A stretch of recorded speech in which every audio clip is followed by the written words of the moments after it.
What if you discovered that a majority of individuals facing a cancer diagnosis aren't fully leveraging the potential benefits of their prescribed medical treatments? It's an unfortunate reality that most oncology specialists do not provide their patients with a genuinely thorough and scientifically grounded answer to this crucial question. In fact, some oncologists go so far as to suggest consume whatever you like. It doesn't really make a difference. Let me be perfectly clear. Nothing could be further from the actual truth. When cancer recurs, it is almost invariably due to the fact that the cancer's stem cells have regenerated the malignancy. So, here is some positive news. Specific foods have the capacity to destroy those cancerous stem cells. Which foods, you ask? Real whole foods. Welcome to Dr. Lee Unplugged. Here, you'll find genuine insights from the forefront of medical science. This is a streamlined, no-nonsense dialogue where I pull back the curtain as both a scientist and a physician to separate authentic reality from mere hype concerning your well-being. It's unfiltered, unscripted, with no sweetening, just straight talk and legitimate science. Today we are delving deep into the specific foods you should be eating following a cancer diagnosis. We'll explore why this is critically important, what the scientific evidence actually indicates, and the actionable steps you can take. That is precisely what we'll uncover today. Are you prepared? Let's begin. First, we should discuss the broader relationship between foods and cancer, because every person who receives a cancer diagnosis inevitably questions what they might have done incorrectly to contribute to its development. The causes can be multifaceted: genetic predisposition, environmental factors, or indeed a lifetime of suboptimal dietary habits. Numerous elements combine to drive the mutations within our bodies that ultimately lead to cancer. While it is accurate that certain foods can contribute to cancer formation, it is exceedingly rare for a single food item to be the sole culprit. I want to address this because many people ask, what did I eat or what should I avoid that could have caused cancer? You hear so much about hazardous foods. Indeed, there is an extensive catalog of foods that can elevate cancer risk, and this list includes some alarmingly common items, such as processed meats. The World Health Organization classifies processed meat as a Group 1 carcinogen. You might wonder, what qualifies as processed meat? Examples include sausages, hot dogs, deli slices, salami, ham, bacon, and corned beef, likely the very comfort foods many of us enjoyed while growing up. Research has demonstrated that consuming these products, not just on one occasion, but consistently over time, significantly increases your risk for cancers of the digestive tract, including colorectal cancer. This is not shocking, considering these meats and their associated chemicals pass directly through your gastrointestinal system. Another cancer risk associated with meat involves the cooking method itself, grilling. This risk isn't primarily about the meat, but rather the grilling process, which coats the food with carcinogens, cancer-causing chemical compounds. One such group is known as polycyclic aromatic hydrocarbons, PAHs. These carcinogens form when fat drips from the meat onto the flames, creating smoke. That delightful smoky flavor you love comes from that very smoke, which carries PAHs and deposits them onto the surface of your food. Additionally, the intense heat of grilling converts the amino acids and proteins within the meat into another toxic carcinogen called heterocyclic amines, HCAs. Both HCAs and PAHs also accumulate on the blackened char residue left on your grill grates. So the next time you fire up the grill, ensure you thoroughly clean those grates from your previous barbecue session. That residual char harbors these carcinogens. Placing a fresh piece of meat, vegetables, or fish onto that contaminated surface will directly transfer those harmful compounds to your new food. Now, most of us savor the taste of grilled foods, and enjoying them occasionally is acceptable. However, here are several strategies to help minimize your exposure to these carcinogens. I will soon detail the foods you should eat, but I first wanted to highlight some that require caution. Maintain a clean grill surface. Before and after each use, diligently clean those grill grates. Remove all that blackened char to eliminate the residue coated with PAHs and HCAs. Avoid inhaling grill smoke. The classic grilling scene often involves standing over the grill with tongs in hand. Be aware that the smoke wafting from the grill contains PAHs and HCAs. Try to stand back when cooking to avoid inhaling it directly. Use a protective marinade.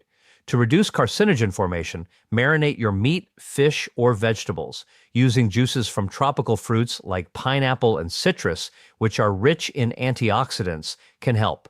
Sprinkling spices like cumin and turmeric also aids in neutralizing some of the harmful compounds that develop during grilling. Practice moderation. This is straightforward. Simply don't consume grilled foods too frequently. While the practice of cooking over fire is deeply rooted, the byproducts of grilling can contribute to an increased cancer risk. Now let's focus on the core subject, what you should eat if you've been diagnosed with cancer. As a physician, I can attest that virtually every cancer patient I've encountered has asked their doctor, "What should I eat to help fight my cancer? What can I do at home?" Regrettably, most oncologists do not offer a substantive, scientifically precise answer. Some even dismissively say, "Hey, eat whatever you want. It doesn't really matter. Just focus on not losing too much weight," since weight loss is a common challenge during treatment and disease progression. Let me state unequivocally, when an oncologist says diet doesn't matter, they are profoundly mistaken. Want the real, unplugged truth? Food matters immensely. This is because your body comes equipped with innate health defense systems designed to naturally combat cancer. A cancer diagnosis indicates that these defenses have been breached. Your task now is to reinforce and reactivate them so they can work synergistically with your medical treatments. This isn't about choosing food over medicine, it's about harnessing food and medicine together. You need to consume foods that activate these inherent defenses. I detail these systems in my book, Eat to Beat Disease. There are 5 key health defenses, each playing a role in our natural fight against cancer, and each can be positively influenced by our diet. Angiogenesis, this is our body's system for growing blood vessels. A crucial defense involves starving cancers by cutting off their blood supply. Regeneration. After cancer develops and is eliminated, your body must repair the affected area. Following treatments like chemotherapy, targeted therapy, or surgery, your body heals by regenerating tissues from the inside out. This system can be stimulated with food. The gut microbiome. You've heard about gut health. This refers to the 39 trillion beneficial bacteria primarily residing in your colon, especially the cecum. These bacteria help reduce systemic inflammation and enhance immunity, empowering your body to fight cancer cells. DNA repair and protection. Cancer fundamentally stems from DNA mutations. Our DNA protection system works to repair or eliminate damaged DNA before it can develop into full-blown cancer. Diet can activate this system as well. The immune system. Our immunity performs several critical functions. Cancer is a highly inflammatory condition. Think of inflammation meeting cancer as pouring gasoline on embers. It fuels the fire, therefore eating anti-inflammatory foods is key. Simultaneously, you need to bolster immune function, especially during chemotherapy, which often suppresses immune defenses. These 5 health defenses, angiogenesis, regeneration, gut health, DNA protection, and immunity, can all be powerfully modulated by the foods you eat, helping your body contribute to overcoming cancer. It's a compelling, straightforward concept. Each system can help tilt the odds in your favor during treatment. Why then don't more oncologists discuss this? Primarily, most physicians, including oncologists, receive no formal training in these health defense systems. Medical education traditionally views cancer as rogue cells to be destroyed with pharmaceuticals. Nutrition is not part of the standard therapeutic toolkit. During my medical school years, I had barely 1 week of nutrition instruction across 4 years. You cannot fault a doctor for something they were never taught. However, the newer generation of oncologists is increasingly attentive to this field, as they often value food as medicine for their own health. This is a factor to consider when selecting your oncologist. A younger practitioner may have less clinical experience than a senior colleague, but they may also offer a more comprehensive, holistic approach. The system is evolving, albeit slowly. When I assert that food matters, this is not based on folklore or wishful thinking. There is concrete clinical evidence that diet influences cancer outcomes. When I present this to skeptical colleagues, I point to the data. Consider a study of 826 patients with stage 3 colon cancer and advanced stage undergoing standard treatment. Researchers found that those who consumed 2 servings of tree nuts, about 2 handfuls, per week experienced a 57% improvement in survival. They received the same treatment, but adding nuts made a measurable difference. Why?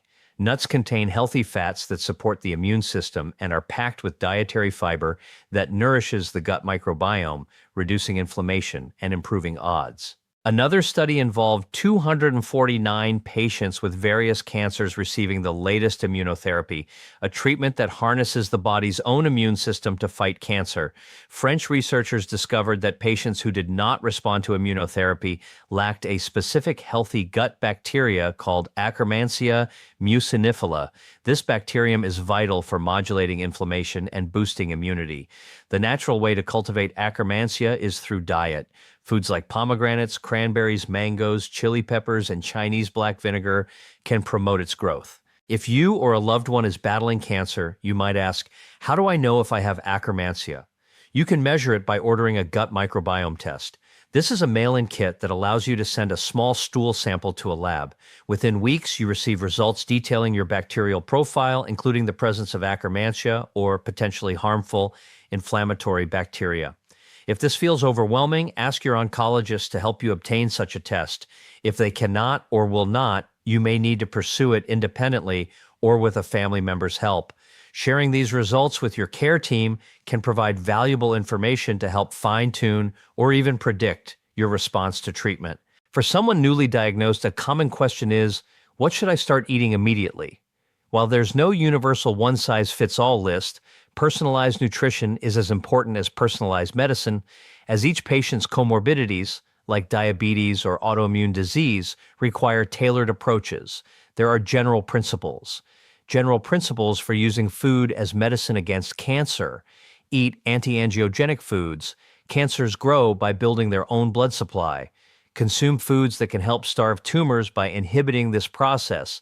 These include soy, tomatoes, green tea, coffee, oily fish rich in omega-3s or omega-3 supplements, berries, raspberries, blueberries, strawberries, blackberries, red grapes, brassica vegetables, broccoli, cauliflower, kale, bok choy.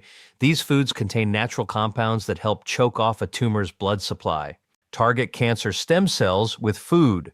Cancer stem cells are particularly dangerous as they can regenerate a tumor and cause recurrence.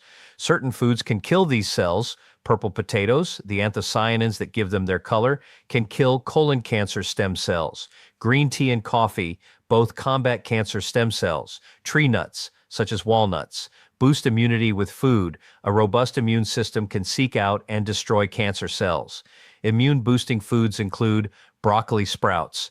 These young sprouts powerfully stimulate immune function.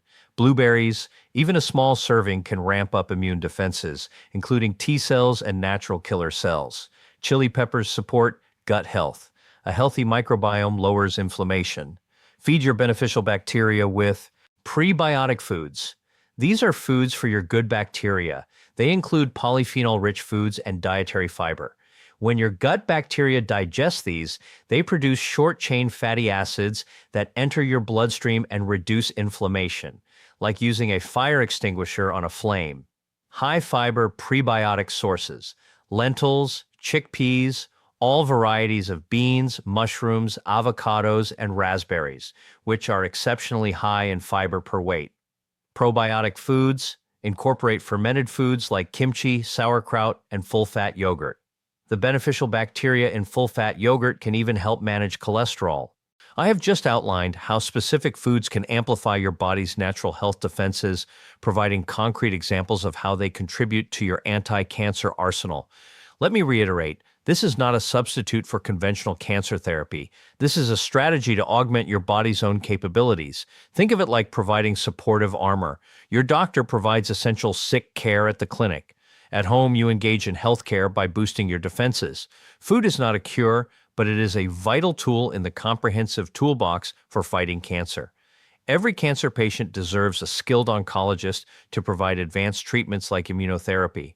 Ideally, your oncologist will also be knowledgeable about using food as medicine. If they aren't, you may need to take the initiative. You don't need permission to eat healthfully, research on your own, or revisit this discussion. That concludes today's session of Dr. Lee Unplugged. You now have a clearer understanding of the real connection between food and cancer, but there is always more to learn about taking charge of your health. If you found this information valuable, please subscribe and enable notifications so you won't miss my next deep dive into food and medicine. If you are serious about leveraging food as medicine, be sure to watch my following video. You won't want to miss it. I'll see you there.